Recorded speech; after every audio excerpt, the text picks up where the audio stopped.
Okay, so let's talk about how to conduct an effective homeschool math mid-year review.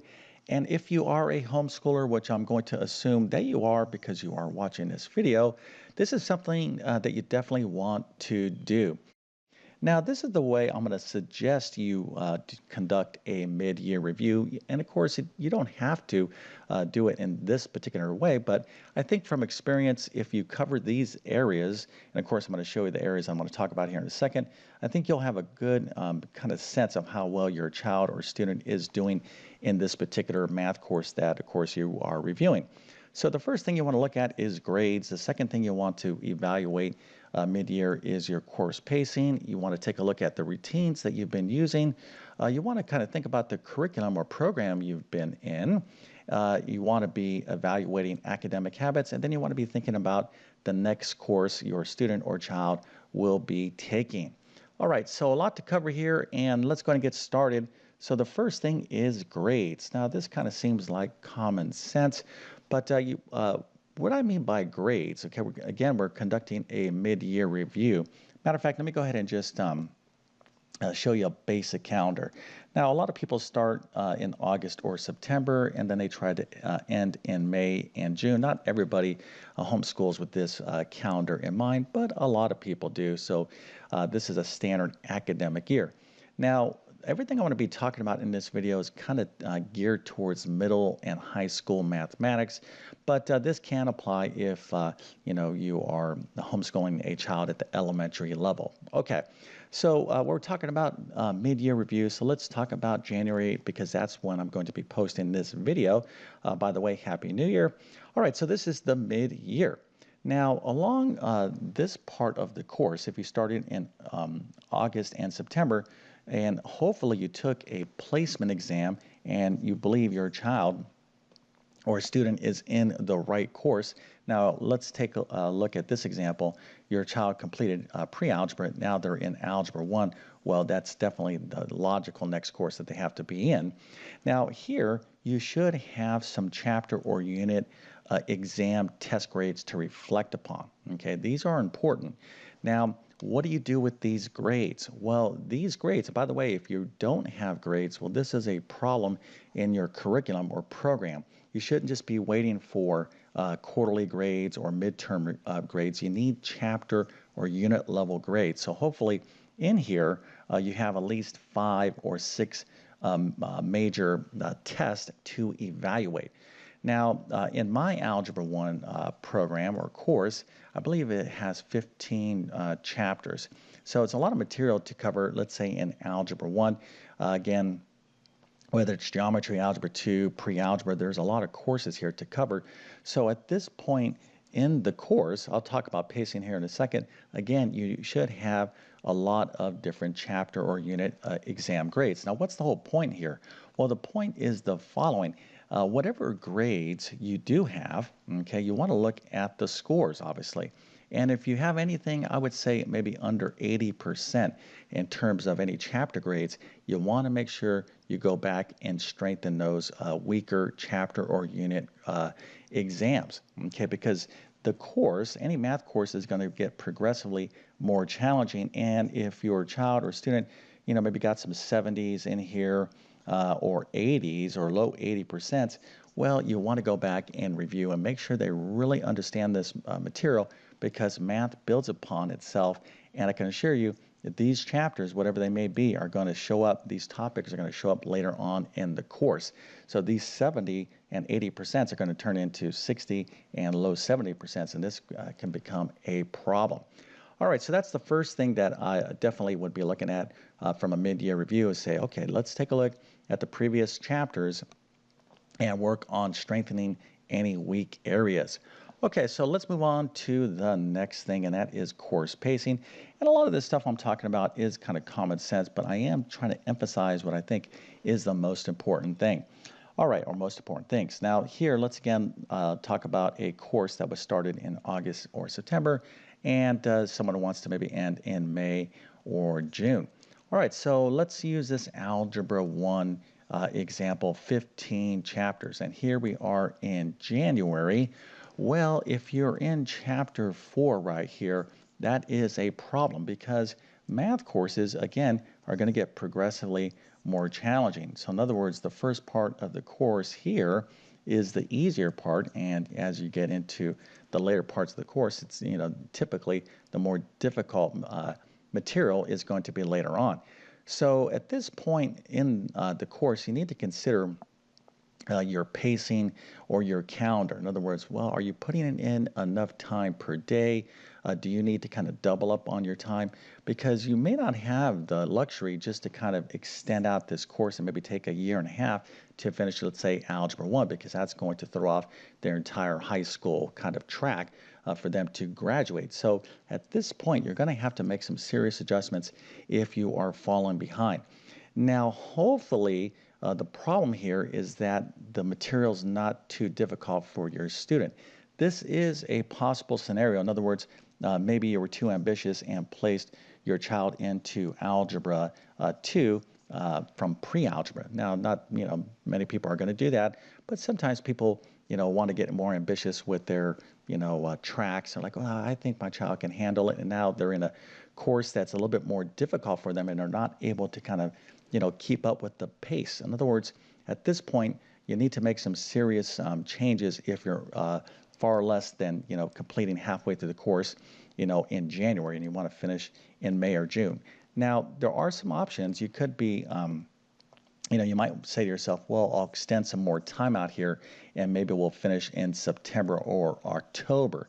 That is a possible consideration as well. So there's a lot of different reasons why this could be the case. Maybe your child or somebody was out sick. Again, a lot of personal things that can come up, but you're going to have to make some adjustments if you want to finish the course on time. Okay, so that's going to bring us to our next thing, and this kind of piggybacks on the course pacing, which is the routines, okay, or your routines, your academic routines. And what I'm talking about is, let's just take a look at a standard week: Monday, Tuesday, Wednesday, Thursday, and Friday.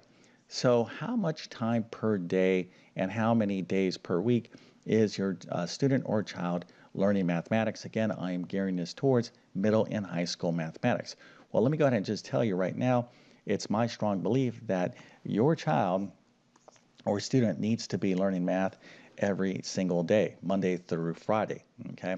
Now, typically, most students, let's say in high school, are going to get maybe close to 1 hour of instruction. At least they'll be in class for an hour, and you could probably figure on maybe up to an hour in homework, okay? And it could range from 30 to 45 minutes, maybe up to an hour.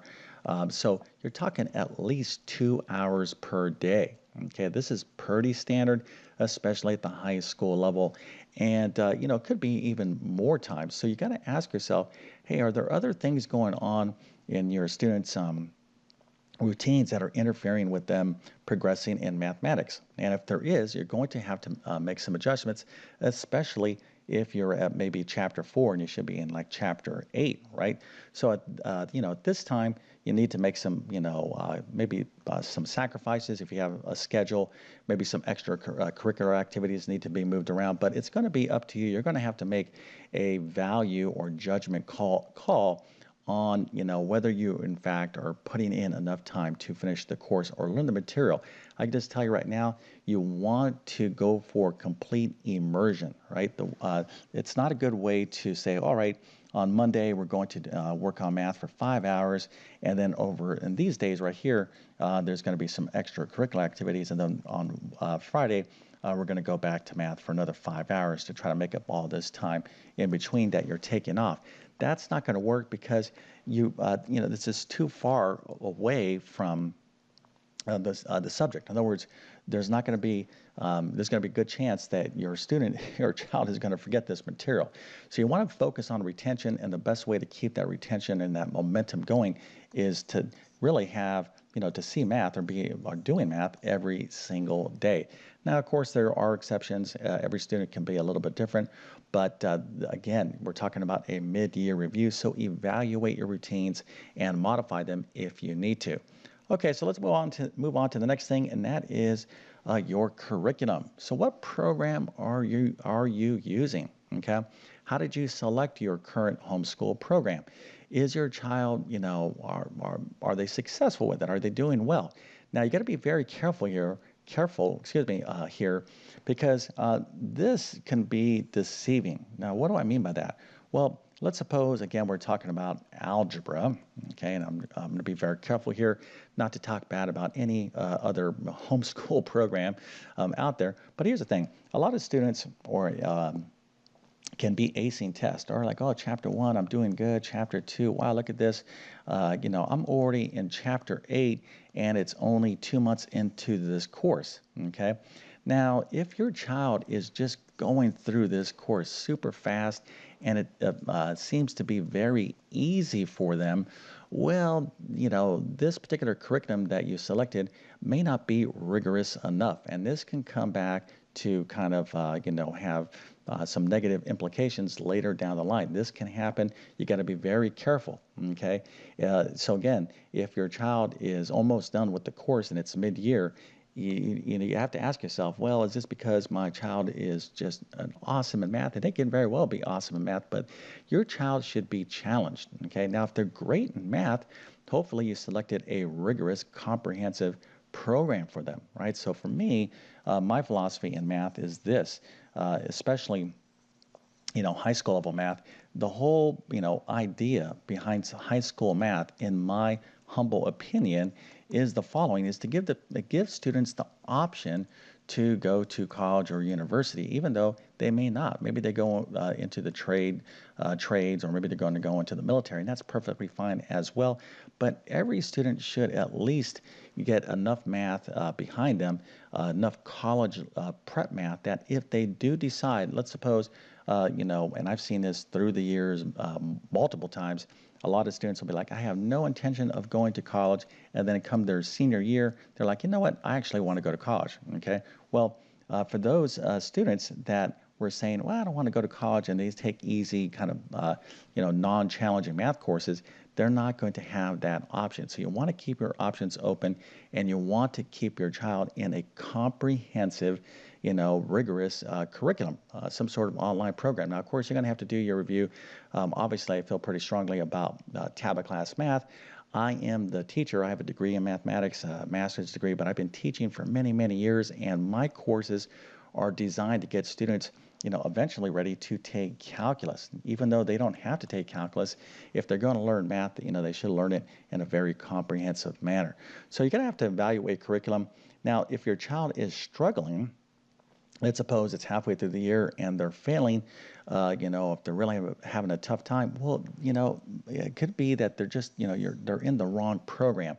So if you are going to change curriculums, okay, I would say you're going to have to really, do this as soon as you can, right? In other words, let me kind of show you a little calendar here again. So here is August and September, and then we have May and June. Here is January.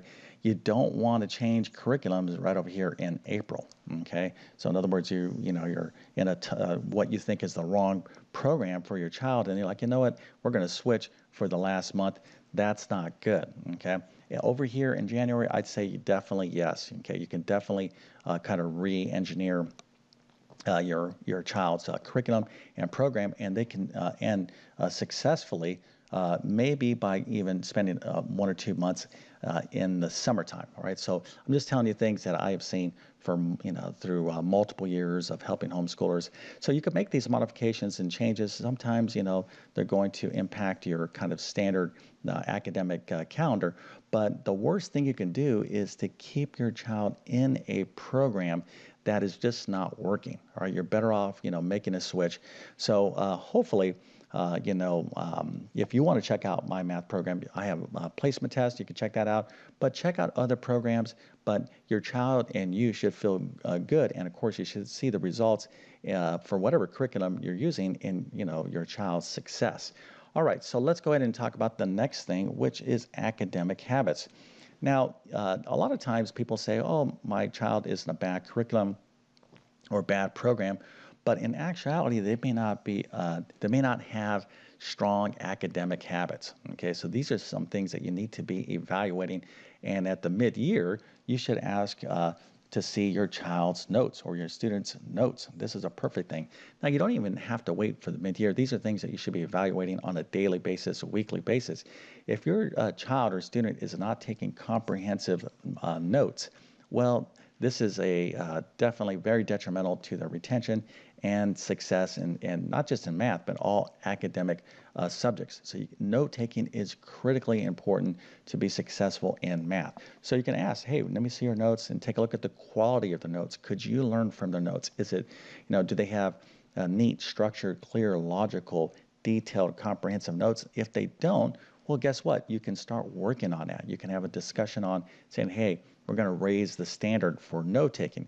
Now, along with that, a couple other things here that go along with this, obviously neatness, is showing all the work when you're doing a math problem. Now, you may not understand what all the work is, but you could just kind of gauge it by the quality of their homework, their practice problems.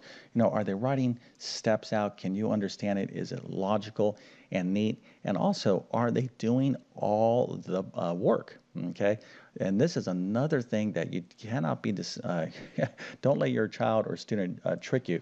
And of course, if you're a math teacher, you know how this goes. But oftentimes, students will go like this: oh, I watched the lesson, I totally get the lesson, and then I did a few practice problems. I did one or two practice problems, and I totally understand these practice problems. So you know what? I'm going to skip all the rest of these 20 problems because I just don't have the time for it.